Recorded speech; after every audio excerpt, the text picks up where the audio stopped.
आप देख रहे हैं वतन समाचार। मैं हूं Mohammad Ahmad. India Islamic cultural centre का चुनाव हो चुका है। सलमान खुर्शीद साहब अपनी पूरी टीम के साथ, एक मिक्सअप टीम के साथ, आसिफ हबीब साहब की टीम हो, चाहे वो अबरार अहमद साहब की टीम हो, चाहे वो उनकी अपनी टीम हो, एक मिक्सअप टीम के साथ आ चुके हैं मैदान में। कामकाज भी शुरू हो चुका है, लेकिन शायद इंफॉर्मेशन के मुताबिक अभी तक बोर्ड की मीटिंग नहीं बुलाई गई है और ना ही सलमान साहब ने, जो अभी तक हमें इंफॉर्मेशन मिली है, चार्ज लिया है। जाहिर सी बात है, इसका मतलब अभी जो पूरा चार्ज है, चाहे वो फाइनेंस का हो या सेक्रेटरीशिप का हो, ट्रेजरार का हो, ये सारा का सारा चार्ज पुरानी टीम के पास है। इस बीच बदलाव शुरू हो गए हैं।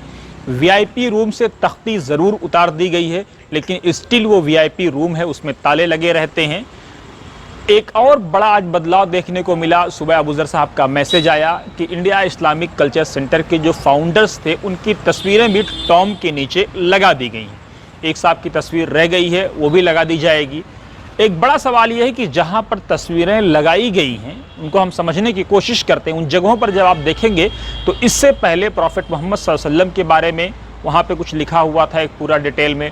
कुरान शरीफ की बहुत सारी आयतें लिखी हुई थीं, उनके तर्जमे लिखे हुए थे, या और इस्लाम से रिलेटेड बहुत सारी बातें लिखी थीं। जैसे ही कोई इंडिया इस्लामिक कल्चर सेंटर में इंटर करता था तो वो उन चीज़ों को देखता था, पढ़ता था, समझता था, और उसके जहन में एक चीज़ जाती थी कि ये इंडिया इस्लामिक कल्चरल सेंटर है और यहाँ इस्लाम से रिलेटेड या इस्लामिक कल्चर से रिलेटेड या इस्लामिक वैल्यूज से रिलेटेड कोई बात होती है।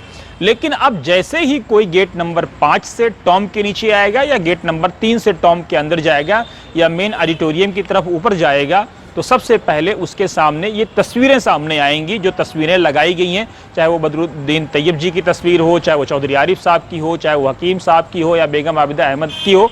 अब एक तस्वीर इसमें इंपॉर्टेंट ये लगाएगी, नो डाउट मूसा रज़ा साहब की बेपनाह कुर्बानियाँ हैं, लेकिन क्या वो फाउंडर थे या नहीं थे, ये एक बड़ा सवाल है।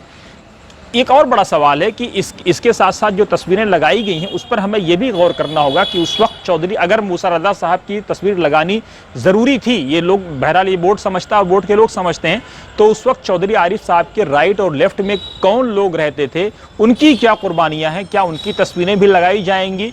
क्या जिन लोगों ने ज़मीनें बचाने के लिए काम किया है, क्या उनकी भी तस्वीरें लगाई जाएंगी? और क्या ये बेहतर जगह थी कि कुरान की चीज़ों को हटा करके, प्रॉफिट की चीज़ों को हटा करके और तमाम चीज़ों को हटा करके वहाँ से और वहाँ पे तस्वीर लगा दी जाए और उन चीज़ों को कॉन्फ्रेंस हॉल 1 की तरफ मूव कर दिया जाए, जो शायद हमेशा बंद रहता है, जहाँ रेयर ऑफ द रेयरेस्ट लोग जाते हैं? इन चीज़ों को समझना होगा मौजूदा बोर्ड को फैसले लेने से पहले कि इसके क्या इम्पैक्ट होंगे और क्या तस्वीर इतनी ही ज़्यादा इस्लाम में ज़रूरी है? क्या तस्वीरों के बगैर काम नहीं चल सकता है? अगर चल सकता है तो कैसे चल सकता है, और नहीं चल सकता है तो क्या गेट नंबर 5 पर इंटर करते ही शीशे के अंदर और पत्थरों के अंदर उसको कट करके क्या शानदार तरीके से वो और वहाँ पे नहीं लगाया जा सकता था ताकि कोई आदमी आए और देखे? तो वहाँ पर इंटर करते ही गेट नंबर 5 और गेट नंबर 3 की तरफ वो इंटर करते ही समझ जाए क्या gate number 5, gate number 4, gate number 3, इनका नाम इन लोगों की तरफ से मौसूम नहीं किया जा सकता था।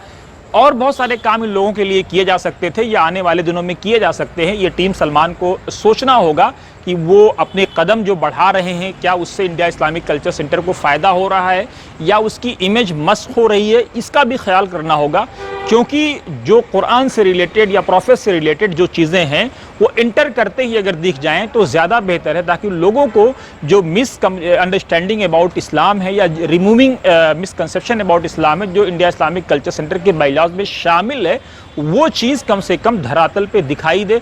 क्योंकि ये बात सब जानते हैं कि कॉन्फ्रेंस हॉल 1 की तरफ शायद कम लोग मूव करें। बहरहाल ये एक स्टोरी थी। कई लोगों ने हमको फ़ोन किया, फ़ोन करके हमने सोचा कि उनकी बात का ख्याल किया जाए। कई बहुत अहम लोगों का फ़ोन आज आया कि अहमद साहब, जो तस्वीर वहाँ पे लगाई गई है वो जगह मुनासिब नहीं थी और 3 तस्वीर इधर लगा दी गई, 3 तस्वीर उधर लगा दी गई। वो शायद इन 6 तस्वीरों को एक साथ कहीं अच्छे से फ्रेम में बना करके और शीशे के अंदर रख करके पत्थरों को काट करके गेट नंबर 5 या गेट नंबर 3 पे सेट किया जा सकता था। बहरहाल नया बोर्ड तय करेगा। ये एक सुझाव है लोगों की तरफ से, जिसको नए बोर्ड को सोचना होगा और इसी सम्त में कोई पॉजिटिव कदम उठाना होगा। आलोचनाओं को आलोचनाओं की तरह लेना होगा, तनकीद बराए इस्लाह, ना कि तनकीद बराए तनकीद। क्योंकि बहुत सारे लोग चाहते थे तस्वीर हो और बहुत सारे लोग दबे पांव ये भी कहते हैं कि तस्वीर नहीं होनी चाहिए।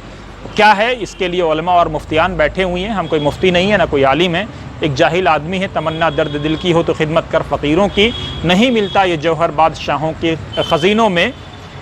एक शेर बड़ा प्यारा है कि गुलची ने तो कोशिश कर डाली, सुनी हो चमन की हर डाली, कांटों की मोहब्बत का क्या कहना, फूलों की हिफाजत कर बैठे। तो ये कांटे बन करके आपको फूलों की हिफाजत करनी है, ना कि इस चमन की डाली को सूनी करनी है। कोई भी XYZ हर मेंबर की और हर टीम की जिम्मेदारी है, क्योंकि general body is always supreme. बाहर बरकी साहब ये कहते चले आए हैं और इस बात का हमें ख्याल रखना होगा। कमेंट बॉक्स में आप ज़रूर वीडियो से रिलेटेड अपनी राय दें, ताकि हम इसी तरह से सही और सटीक जानकारी आप तक पहुँचाते रहें। आप देखते रहिए वतन समाचार।